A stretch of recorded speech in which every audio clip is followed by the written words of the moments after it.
सुप्रभात बच्चों, इस विद्या में आपका स्वागत है।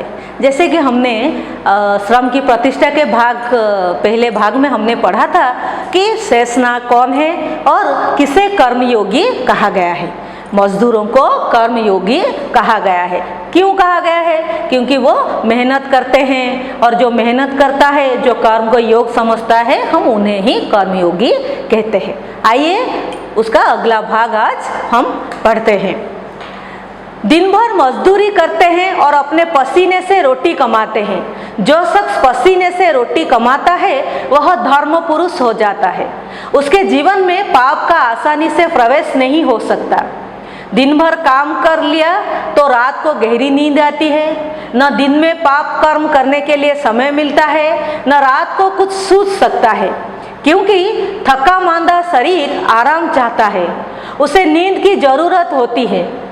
जिस जीवन में पाप चिंतन की कोई गुंजाइश ही न हो, उसे धार्मिक जीवन होना चाहिए, पर ऐसा अनुभव नहीं हो रहा है। अनुभव तो यह है कि जो काम नहीं करते उनके जीवन में तो पाप है ही, पर उन पापों ने मजदूरों के जीवन में प्रवेश कर लिया है। कई प्रकार के व्यसन उनमें होते हैं, यानी केवल श्रम करने से कोई कर्मयोगी नहीं होता। हाँ, जो श्रम टालता है वह तो कर्मयोगी हो ही नहीं सकता। उसके जीवन में पाप है तो आश्चर्य नहीं, क्योंकि उसके पास समय फाजिल पड़ा है। जहाँ समय फाजिल पड़ा है वहाँ शैतान का काम शुरू होता है। इसीलिए फुर्सती लोगों के जीवन में पाप दिखता है तो आश्चर्य नहीं, पर मजदूरी करने वाले के जीवन में पाप दिखता है तो सोचना चाहिए कि ऐसा क्यों होता है। ऐसा इसलिए होता है कि वे कर्म को पूजा नहीं समझते। कर्म लाचारी से करना पड़ता है, इसीलिए करते हैं। वे अगर काम से मुक्त हो सके तो बहुत जल्दी राजी हो जाएंगे। सच्चे कर्मयोगी की यह हालत नहीं होती। तो आइए इसे समझते हैं। दिन भर मजदूरी करते हैं और अपने पसीने से रोटी कमाते हैं। जैसे कि हमने पढ़ा कि मजदूर क्या करते हैं, वो खेत, रेलवे, कारखाना आदि में काम करते हैं। तो दिन भर वो काम करते रहते हैं, मजदूरी करते हैं और अपने पसीने से रोटी कमाते हैं। पसीने से रोटी कमाना, इसको हम एक वाक्यांश कह सकते हैं, मुहावरा कह सकते हैं। अर्थात जो मेहनत करके पैसा कमाते हैं, हम उनको कहते हैं पसीने से रोटी कमाना। जो शख्स अर्थात व्यक्ति, जन,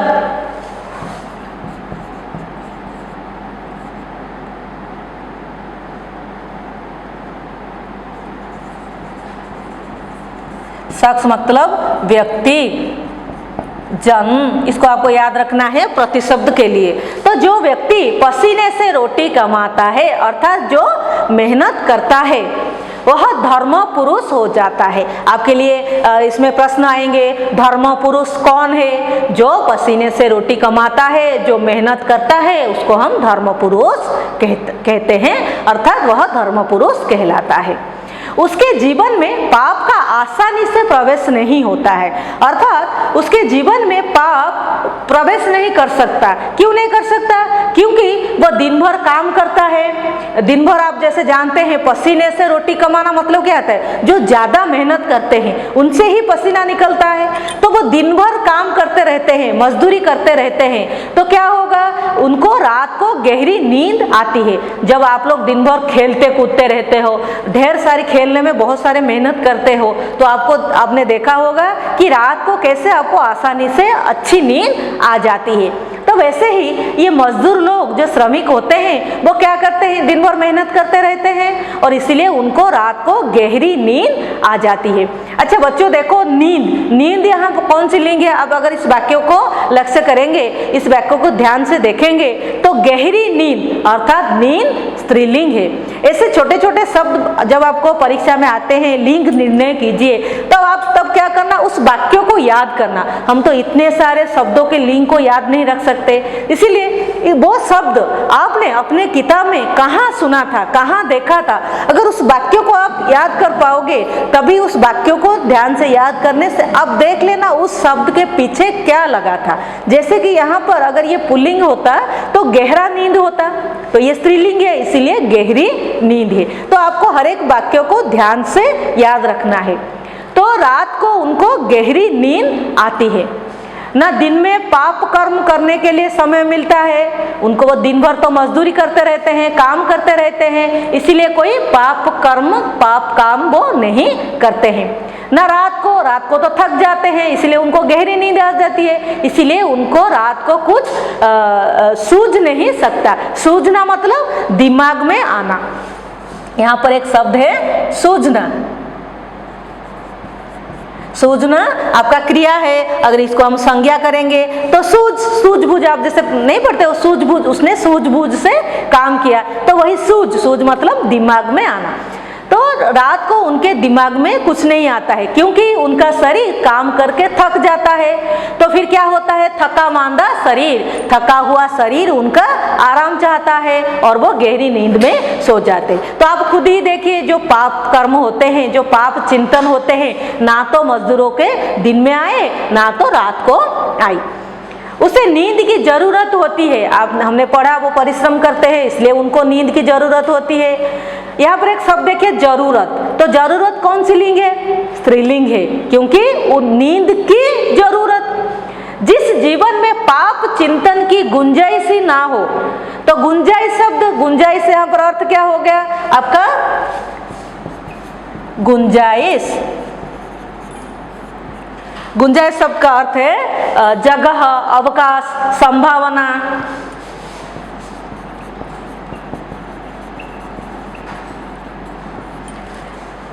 तो आप देखिए पाप चिंतन की गुंजाइश, तो गुंजाइश शब्द की लिंग कौन सी है, स्त्रीलिंग।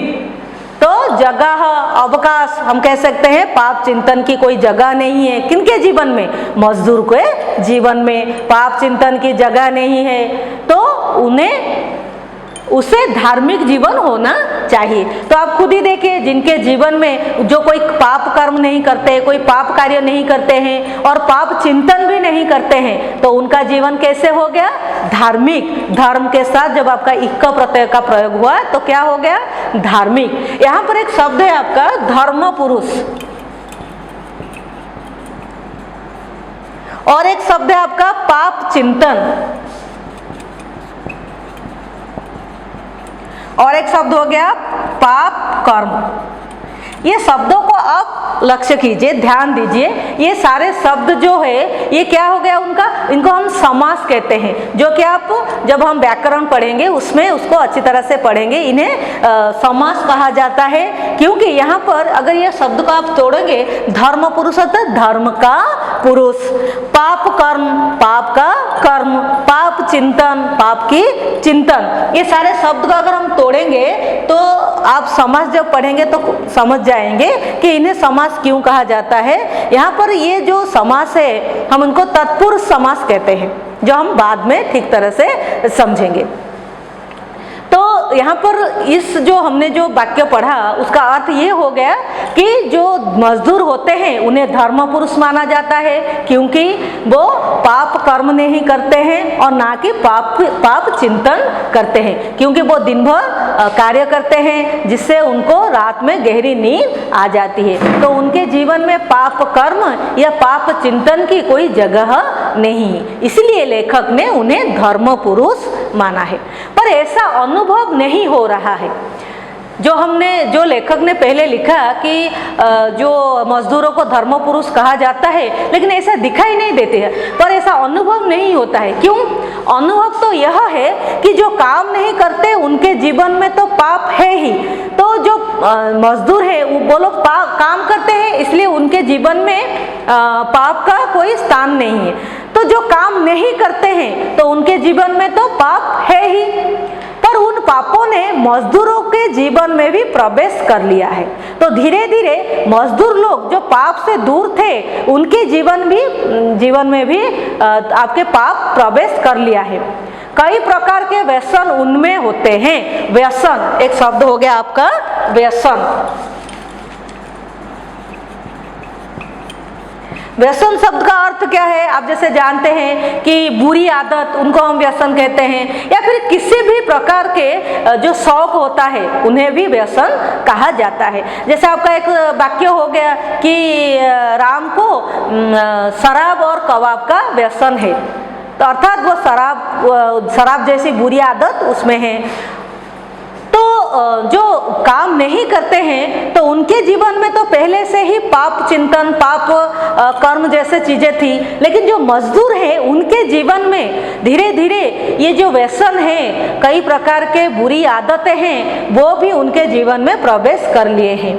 यानी का अर्थ है यहाँ पर, अर्थात केवल श्रम करने से कोई कर्मयोगी नहीं होता है। तो पहले जब लेखक ने यहाँ पर आपको समझाने की कोशिश की है कि मजदूर लोग कर्म करते हैं इसलिए उन्हें कर्मयोगी कहा जाता है, तो यहाँ पर वो कहना चाहते हैं केवल काम कर लेने से, मेहनत करने से हम किसी भी कर्मयोगी नहीं कह सकते।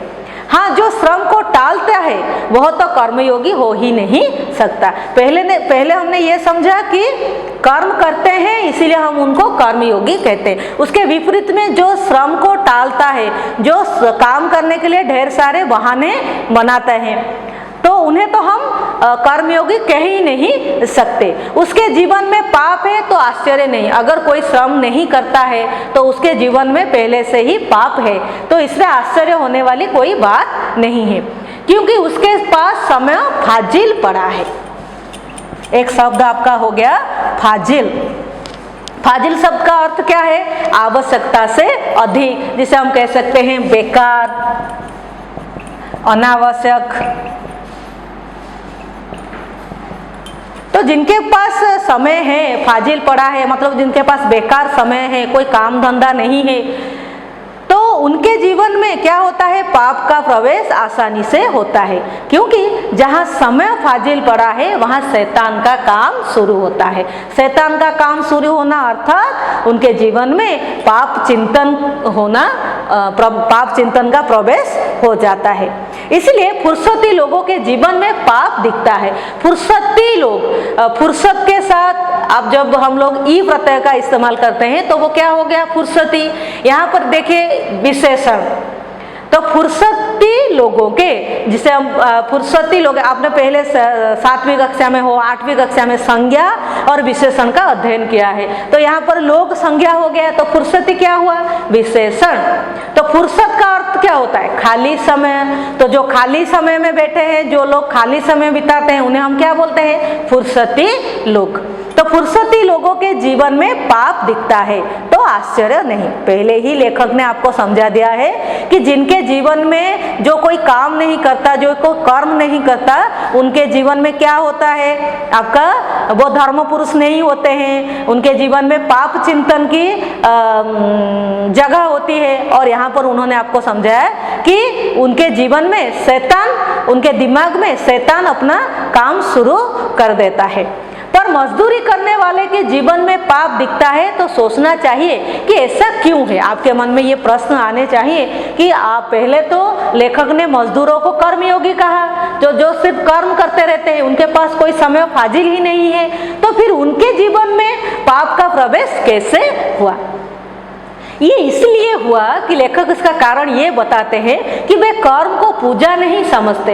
वो कर्म करते हैं लेकिन कर्म को पूजा नहीं समझते। तो हम कर्मयोगी किसे कह सकते हैं? जो कर्म को योग मानते हैं या फिर कर्म को पूजा मानते हैं, हम उन्हीं को ही कर्मयोगी कहते हैं। तो यहाँ पर मजदूर कर्म को पूजा नहीं समझते, कर्म लाचारी से करते हैं। लाचारी का मतलब होता है बाध्यता, बाध्यता पूर्वक वो काम करते हैं, क्योंकि उनके जीवन में बहुत सारी परेशानियां हैं। इसीलिए उस परेशानी को दूर करने के लिए वो लोग लाचारी से, बाध्यता पूर्वक काम करते हैं। तो यहाँ पर वो कर्म को पूजा नहीं मानते हैं, इसीलिए वो कर्मयोगी नहीं है। वे अगर काम से मुक्त हो सके, अगर कोई बाध्यता पूर्वक, जैसे आपको कोई जबरदस्ती पढ़ने के लिए कहेगा, बाध्यता पूर्वक पढ़ने के लिए कहेगा, तो आप क्या करोगे? उससे कैसे आपको मुक्ति मिलेगी, ये रास्ता ढूंढने लग जाओगे। तो वैसे ही अगर मजदूर को लाचारी से काम करना पड़ रहा है तो वो क्या हरदम सोचेगा? कैसे मुझसे इस काम से मुक्ति मिलेगी। जैसे ही मुक्त हो सके वो बहुत जल्दी राजी। कोई उनको अगर पूछेगा तुम ये काम को छोड़ना चाहते हो, इस काम से मुक्ति पाना चाहते हो, वो जल्दी से राजी हो जाते हैं। सच्चे कर्मयोगी की यही हालत नहीं होती। लेकिन लेखक के अनुसार जो कर्म को योग मानते हैं, पूजा मानते हैं, वो क्या हो गया? सच्चा कर्मयोगी। तो सच्चे कर्मयोगी की यह हालत नहीं होती। हालत का अर्थ हो गया अवस्था। तो जो सच्चे दिल से काम करते हैं, मन से काम करते हैं, राजी पूर्वक बिना लाचारी से काम करते हैं, वो सच्चे कर्मयोगी कहलाते हैं। और वो कभी भी काम को पूरा किए बिना उससे मुक्त होना नहीं चाहते हैं। तो आज हम लोगों ने सच्चा कर्मयोगी किसे कहते हैं, मजदूरों के जीवन में पाप का प्रवेश कैसे हुआ, इसके बारे में हमने अध्ययन किया। आज के लिए बस इतना ही। धन्यवाद।